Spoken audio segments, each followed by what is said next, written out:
Anna, sa femme, est rentrée 1 heure avant Elliot Goldman. Il sortit une bière du réfrigérateur et s'installa pour se détendre.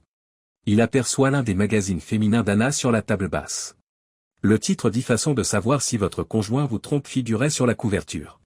En temps normal, Elliot aurait ignoré ce genre de titre, voire s'en serait moqué. Cependant, il avait remarqué un changement dans la dynamique de son mariage depuis 1 mois ou 2. Il s'est rapidement reproché de croire de telles choses après avoir lu l'histoire, mais celle-ci a semé une question dans son esprit sur les actions de sa femme après 6 ans de mariage. Quelques jours plus tard, après le déjeuner, l'un de ses collègues s'est approché de lui. « Bonjour, elle. J'ai vu votre femme déjeuner avec un homme, mais je ne suis pas sûr que ce soit réel. Elle collabore avec un certain nombre d'hommes. Je suppose qu'elle déjeune de temps en temps avec l'un d'entre eux, mais se tiennent-ils généralement la main, se font-ils des câlins et se massent-ils l'un l'autre ?»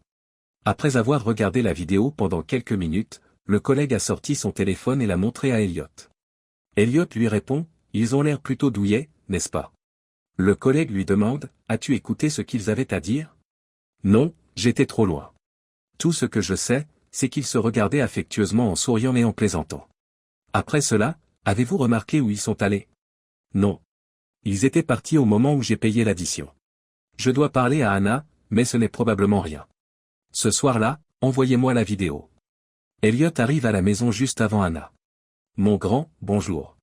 Comment s'est passée ta journée ?» lui dit-elle en le saluant chaleureusement. « Fascinante. Et la tienne ?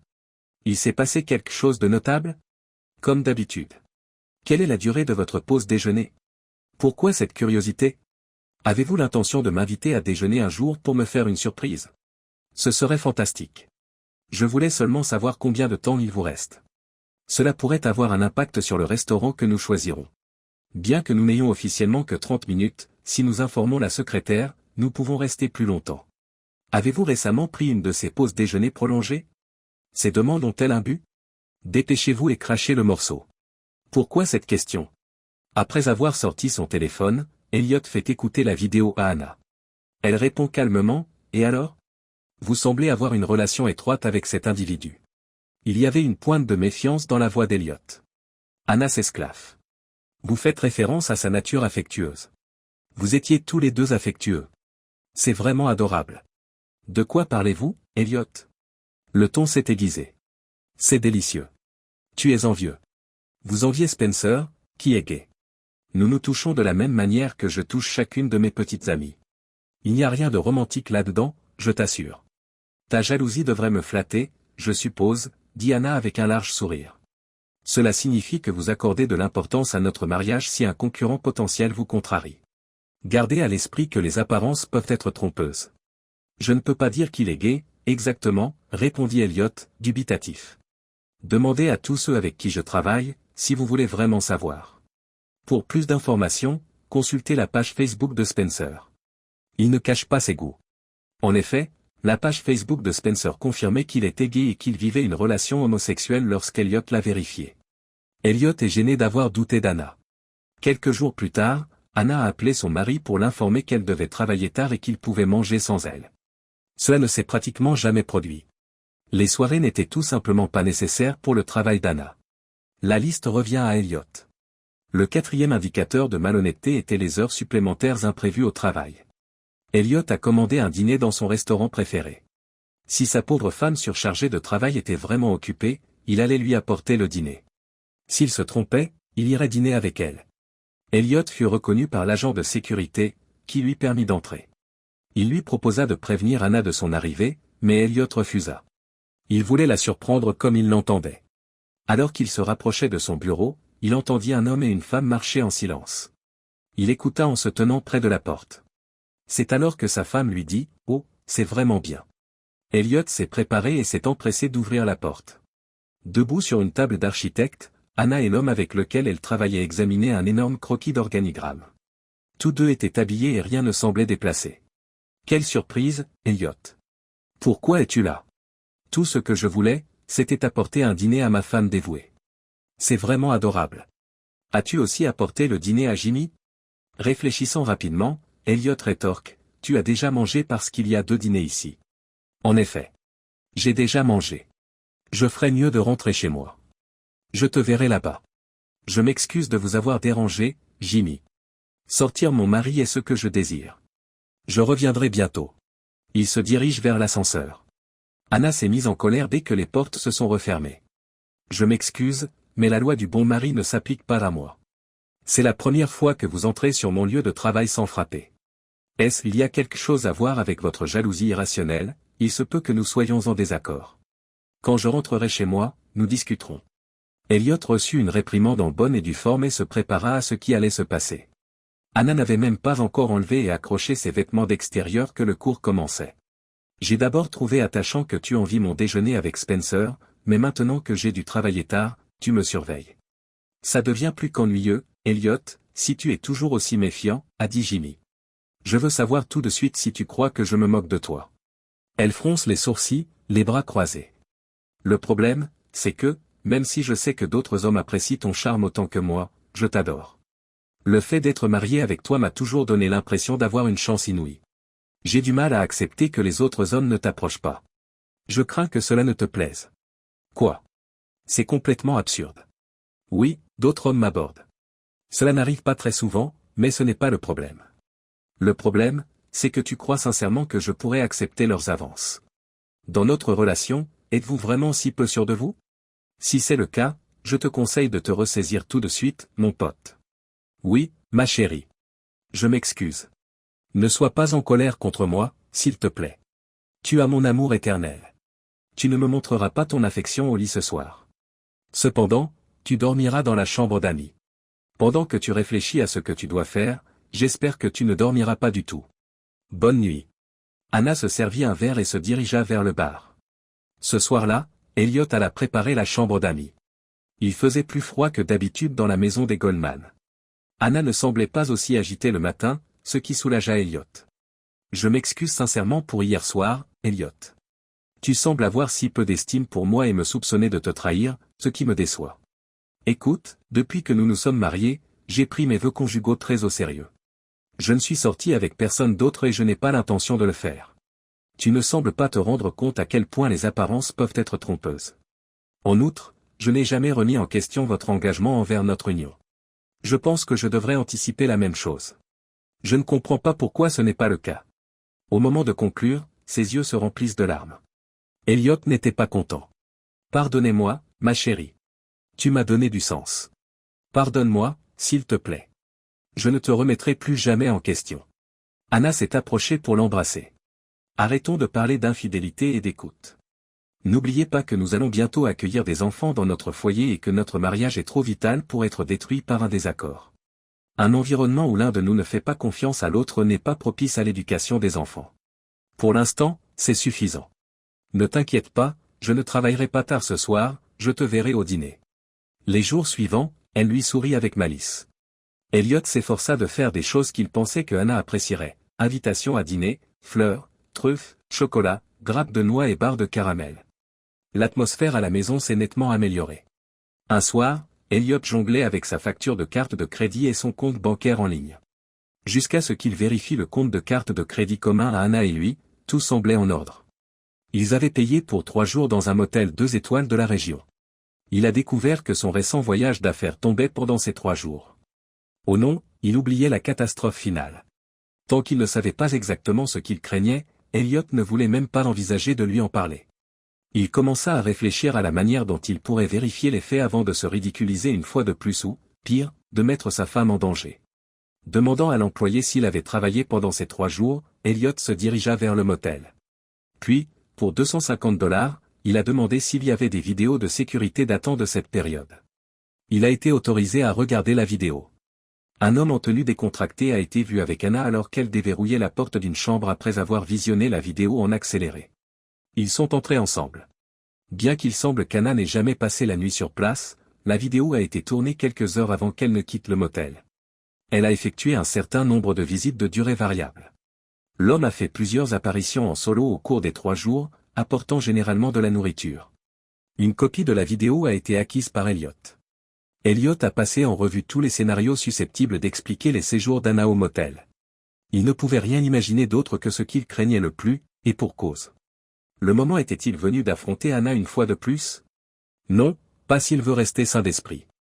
Il avait besoin de preuves supplémentaires. Elliot s'entretint avec son avocat.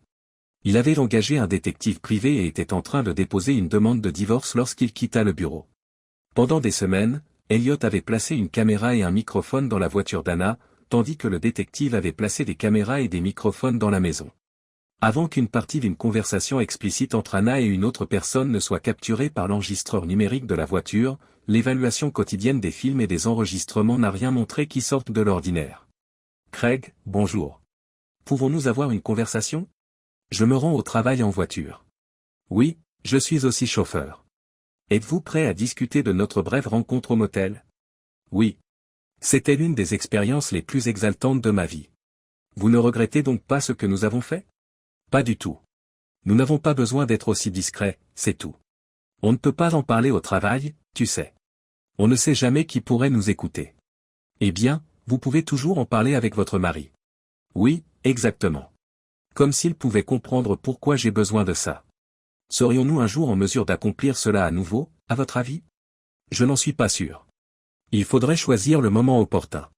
Je préfère ne pas vous dire ce que nous faisons. Les répercussions possibles sont tout simplement trop terribles. D'accord, j'attendrai. Cela en vaut la peine. Ils ont ri tous les deux et la conversation s'est terminée. D'accord, mais la prochaine fois, tu paieras la chambre. Elliot était furieusement en colère. Voyons comment ce non-sens va réagir, pensa-t-il. Son avocat avait reçu des copies des cassettes et des séquences. La demande de divorce devait inclure une copie de leur contrat prénuptial, car elle n'aurait que ce qu'elle avait apporté au mariage en raison de l'infidélité qu'elle avait commise. Elliot décidera du moment où il appuiera sur la gâchette et donnera des instructions à son avocat. Après être entrée, Anna jeta son sac sur le canapé et enleva son manteau. Assis à la table de la cuisine, Elliot boit une bière. Devant lui, tourné vers le salon, son ordinateur portable était ouvert. À côté de lui, un enregistreur numérique était posé sur un côté d'une enveloppe. Ce sourire arrogant sur votre visage suggère que vous avez un secret, a-t-il défié. Vous n'avez pas intérêt à vous faire avoir une fois de plus par cette histoire d'adultère. Ça ne marchera pas cette fois. Anna, j'avoue que vous m'avez déjà trompé, mais cette fois-ci, j'ai des preuves.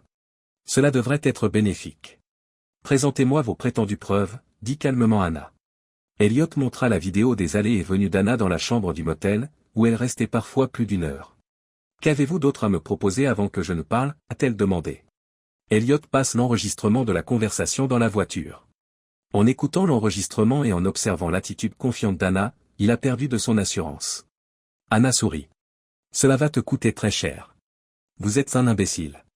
La vidéo passe en premier, je suis d'accord. Elle nous montre, moi et un homme, entrant et sortant d'une chambre de motel. Il s'appelle David. Sa femme malade est dans la chambre, mais on ne la voit pas. Vous ne vous en souvenez pas? Le refuge pour sans-abri de Fairview est soutenu par mon bureau. Pendant leur séjour au refuge, David et son épouse s'efforçaient de reconstruire leur vie. Le refuge a accepté de couvrir une semaine de séjour au motel. Ils avaient besoin de plus de temps. Bien que ce ne soit pas quelque chose que nous avions prévu, Craig et moi avons pris la décision de les aider. Avant qu'ils n'emménagent dans un appartement supervisé fourni par un centre de santé mentale, j'ai pris en charge 3 jours supplémentaires. La femme de David, ancien membre des forces armées, souffre d'un syndrome de stress post-traumatique et de handicap physique. J'ai discuté avec eux de leur déménagement pendant un certain temps dans la pièce. Les possibilités d'emploi de David. J'essayais de les soutenir et de les aider. Craig et moi sommes restés discrets, car nous risquions de perdre nos emplois de bénévoles si nous enfreignions les directives de l'agence. D'autres s'attendraient à la même chose si l'agence s'écartait de ses directives pour la durée de l'aide, et ils n'ont pas les fonds nécessaires pour le faire. Nos emplois pourraient souffrir si notre employeur apprenait que nous avons été renvoyés par l'organisation à laquelle il contribue de manière significative. Même si cela affecterait nos futures promotions et notre progression de carrière, je ne pense pas qu'il nous licencierait. Il est facile de comprendre ce que disait Craig. Repassez l'enregistrement maintenant que vous connaissez le secret. Écoutez notre conversation et voyez s'il y a des références spécifiques à la sexualité ou à la tromperie dans nos mariages. Vous comprendrez que vous avez transformé notre discussion sur un acte caché de compassion en quelque chose de mal. Tout ce que vous aviez à faire, c'était de deviner. En parlant de présomption, elle a poursuivi, je suis sur le point de vous botter le cul, alors peut-être devriez-vous vous procurer du lubrifiant. Mais n'est-il pas possible d'en discuter sans dire non? Après ce que tu as fait, tu ne mérites aucun respect. Tu ne me fais pas confiance, même si tu prétends m'aimer. Si quelqu'un ne me fait pas confiance, je ne suis pas sûr de pouvoir rester marié. Oui, les papiers du divorce sont devant toi, mais ne parle pas. Je ne suis pas obligé de le faire. Après ton dernier épisode de méfiance, tu peux te mettre ces documents dans le cul. J'ai commencé à réfléchir à ce que je ferais si tu doutais à nouveau de moi. J'ai conclu qu'il ne suffirait pas de te quitter. Tu n'en as visiblement rien à faire de moi, donc ça ne te ferait pas de mal. Je voudrais un autre homme, si tu me crois. Au cours des dernières années, j'ai également pris conscience d'une autre chose. Tu sembles avoir trouvé une nouvelle femme, Anaïu. Je te promets que je n'ai jamais touché quelqu'un d'autre. Oh, ne me fais pas subir ce drame. J'en ai assez de ton hypocrisie. Je ne parlais pas d'une autre femme de l'humanité. Je parlais de votre entreprise. La société est devenue votre femme, puisque vous êtes tellement concentré sur son expansion et que vous vous apprêtez à en prendre le contrôle total dans quelques années. Pour être honnête, vous n'auriez probablement pas besoin de moi du tout si vous étiez capable de tout foutre en l'air. Elliot resta silencieux. Voilà ce que tu vas faire. N'oublie pas que je me fiche de ce que tu décides si tu veux que nous restions mariés. Mais je pourrais consentir à rester marié. Vous faire payer cette trahison tous les jours jusqu'à ce que je sois satisfait ferait partie de ma justification. Éviter le chaos, les ennuis et les frais liés à l'engagement d'avocat lors d'un divorce litigieux serait la deuxième justification. Et crois-moi, ce sera désagréable si je décide de divorcer, ma chérie. Je ne reculerai devant rien pour garder notre mariage intact. Dis-moi ce que je peux faire, s'il te plaît. Donnez-moi une chance. J'ai perdu le fil de mes pensées à cause de toi, bon sang. Oui, la demande de divorce. Au lieu de cela, demandez à votre avocat de modifier l'accord prénuptial et de le détruire. Ajoutez une clause stipulant que je recevrai 25% de votre entreprise et 60% de vos biens, ainsi qu'une pension alimentaire de $5 000 par mois pendant 5 ans, quelle que soit la personne qui demande le divorce ou les motifs, après avoir supprimé la ligne indiquant que l'une des parties peut prouver que l'autre a commis l'adultère. Eh bien, c'est dur, si cela semble sévère. Je dois vous effrayer suffisamment pour mettre fin à ces fausses accusations d'adultère. De plus, je veux que vous réfléchissiez attentivement aux conséquences d'un refus de me faire confiance à l'avenir. Je te castrerai et te mettrai les couilles dans la bouche si jamais j'entends, vois au même sens que tu vérifies mon infidélité une fois de plus. Il est temps de mettre fin à cette farce de signes d'infidélité. Anna marqua une pause, le temps que ces paroles s'imprègnent dans l'esprit des gens, puis poursuivit. Tu as encore des couilles, Elliot? En effet. Voulez-vous les garder? En effet. Excellente réponse. J'ai énuméré les conditions qui nous permettent de rester mariés. Quand vous aurez pris votre décision, appelez-moi. Anna est partie en voiture après avoir quitté la résidence. Elliot était désespéré. Pourquoi suis-je incapable d'apprendre? Comme je suis bête. J'aurais dû lui faire confiance. Que va-t-il advenir de ma foi en elle? Elle a peut-être raison de dire que je me concentre plus sur l'entreprise que sur elle. Le divorce est la dernière chose que je souhaite. Peut-être ne suis-je pas digne d'elle. Au moins, le temps qu'il faudra, je dois lui lécher les bottes. Elle me donne probablement une autre chance, ce qui est une bénédiction. Il a appelé son avocat et lui a dit de modifier le contrat de mariage plutôt que de demander le divorce. Son avocat s'y est farouchement opposé, mais en vain. Le détective privé a appelé Elliot le lendemain. Voulez-vous toujours que je surveille votre femme? Non. Envoyez-moi la facture finale, s'il vous plaît. Je ne suis pas en mesure de le faire pour le moment. Je dois estimer le temps nécessaire pour retirer toutes les caméras et tous les enregistreurs. Vous pouvez cependant économiser de l'argent. Il serait vraiment avantageux que vous les enleviez vous-même et que vous me les rendiez. Vous savez ce qu'on dit, l'industrie des tricheurs est florissante en ce moment? Cela permet aux détectives privés de rester en activité, alors les tricheurs ont de la chance, dit-il en riant. Oui, je suis capable de gérer cela. Pour être sûr qu'Anna rentrerait à la maison, Elliot quitta le travail plus tôt. Il n'a pas été facile d'enlever toutes les caméras. En les cherchant, il a dû se fatiguer le dos, car certaines étaient placées en hauteur. Il a redoublé d'efforts pour récupérer l'enregistreur après l'avoir repoussé par inadvertance dans le placard de la cuisine, à côté du téléphone. Il a aggravé son mal de dos. Il est à peine arrivé au cabinet du chiropracteur. Heureusement, le chiropracteur l'a soulagé. En plus de lui dire de ne pas forcer sur son dos pendant près d'un mois, Elliot s'est vu prescrire des relaxants musculaires. Elliot s'est préparé avec le contrat prénuptial mis à jour. Il est sur le point d'appeler Anna pour obtenir sa signature. Eh, mec, je pensais que tu allais me rendre mon équipement, dit le détective privé au téléphone. Il faut me le rendre immédiatement. Oh non. En allant chez le chiropracteur, je me suis blessé au dos en essayant d'attraper l'enregistreur final. J'ai complètement oublié. À l'exception d'un seul enregistreur, tout le reste est au sous-sol. Je rentre chez moi et je vous remettrai tout cet après-midi. Elliot partit après le déjeuner et rentra chez lui. Anna avait manifestement préparé le petit déjeuner et laissé le désordre derrière elle. Ne voulant pas risquer de se blesser à nouveau le dos, Elliot alla chercher la dernière flûte à bec. Il se saisit d'un instrument de préhension. Après quelques essais, il réussit à saisir la flûte et à la retirer. Sur le chemin du bureau, il se rendit compte qu'il n'avait pas enregistré depuis la dernière fois qu'il avait vérifié. Elliot décide alors d'écouter la cassette. Anna et un homme discutaient. Il pensait qu'il s'agissait de Craig. Il ne s'agissait pas d'un appel téléphonique, mais d'une conversation en personne, d'après l'enregistrement. Il a supposé qu'ils étaient ensemble dans le salon lorsqu'il a entendu Anna dire « Tu veux un verre d'abord ?» « Oui. Nous avons tout notre temps, n'est-ce pas ?» En effet. Je dois retourner au travail à 2 heures, mais mon mari ne sera pas à la maison avant quelques heures. A-t-il parlé du contrat de mariage? D'un jour à l'autre, tout sera prêt, a-t-il remarqué. J'ai hâte de divorcer pour redevenir une femme seule et riche. Et moi? Tu ne crois pas que ta femme sera déçue de notre mariage? Je pensais que nous allions nous marier. Tout va bien. Tout ce que j'ai à faire, c'est d'attendre le moment opportun. Ta chérie est sur le point de devenir outrageusement riche, mais je ne veux pas faire faillite à cause d'elle. Tu n'as pas encore l'argent, n'est-ce pas, mais tu ne crois pas que je vais m'occuper de toi. Fantastique, sourit Anna.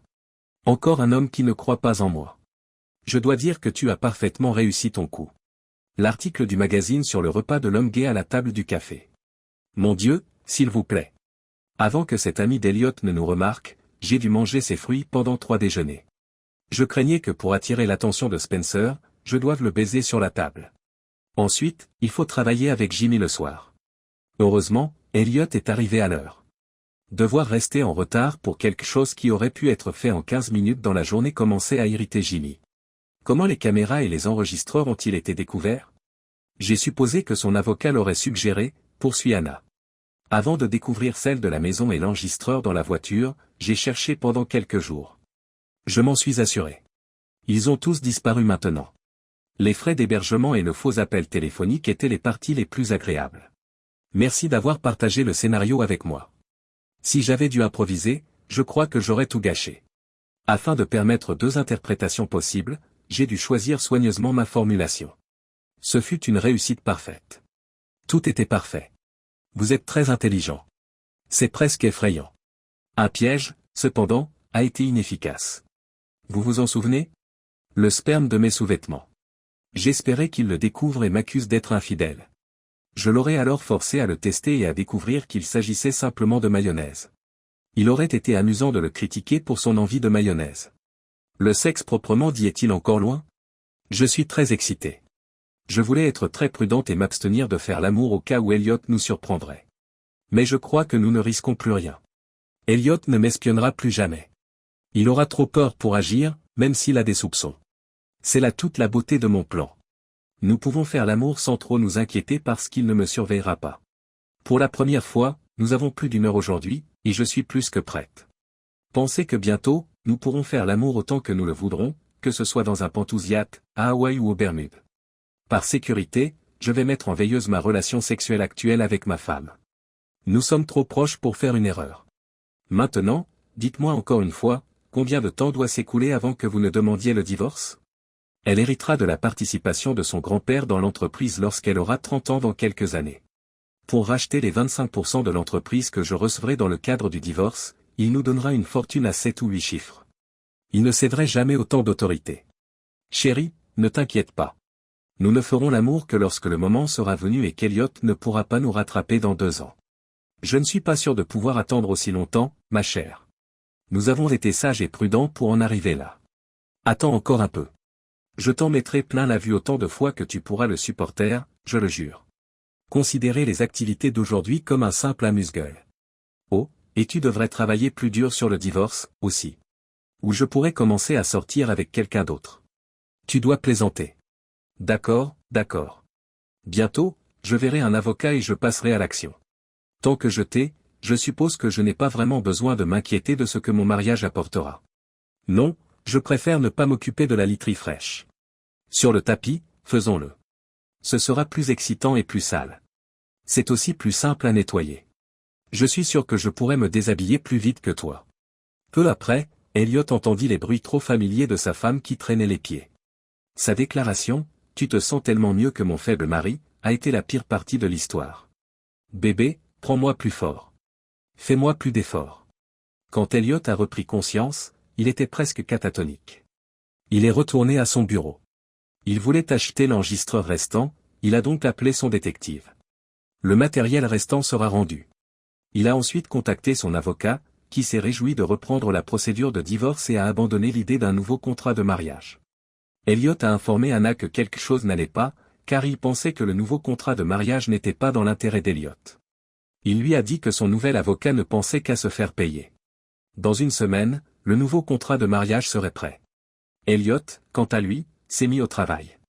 Elliot a demandé à Anna de le retrouver chez lui 10 jours plus tard. Anna fut stupéfaite de voir la scène la plus récente qui s'était déroulée dans la maison. Sur la table de la cuisine se trouvait Elliot, son ordinateur portable, l'enregistreur et une enveloppe. L'expression d'Elliot était celle de quelqu'un qui vient d'avaler un canari une fois de plus. Il ne s'agit pas d'une répétition de l'incident précédent. Je vais prendre notre couteau le plus aiguisé. Montrez-moi la preuve, auriez-vous dû dire. Anna a eu mal au ventre. Elle a cherché dans ses souvenirs, mais elle n'a rien trouvé pour empêcher ce qui était sur le point de se produire. D'accord, qu'avez-vous en premier, Sherlock? Tous les appareils d'enregistrement ont été retirés, mais Elliot passe la cassette de sa conversation avec Craig. Avec une pointe de panique, elle dit, il est interdit d'enregistrer des conversations privées. Ce n'est pas admissible au tribunal. L'ordinateur d'Elliot a alors commencé à diffuser une vidéo. C'était Craig. Il avouait tout et prétendait que c'était Anna qui avait eu l'idée. Il raconte des mensonges. Vous avez dû le menacer de le dire à sa femme ou le soudoyer. Au tribunal, je vous crucifierai. Mais comme il ne s'agissait pas d'une affaire criminelle et que c'est Anna qui a été crucifiée, le film et les enregistrements ont été autorisés. Elle a quitté le mariage avec un peu moins de $3000, l'accord prénuptial ayant été maintenu. Et quoi d'autre? Elle a accumulé une dette importante auprès de son avocat, mais celui-ci n'a pas eu gain de cause. Avec l'argent dans la voiture, Anna a disparu.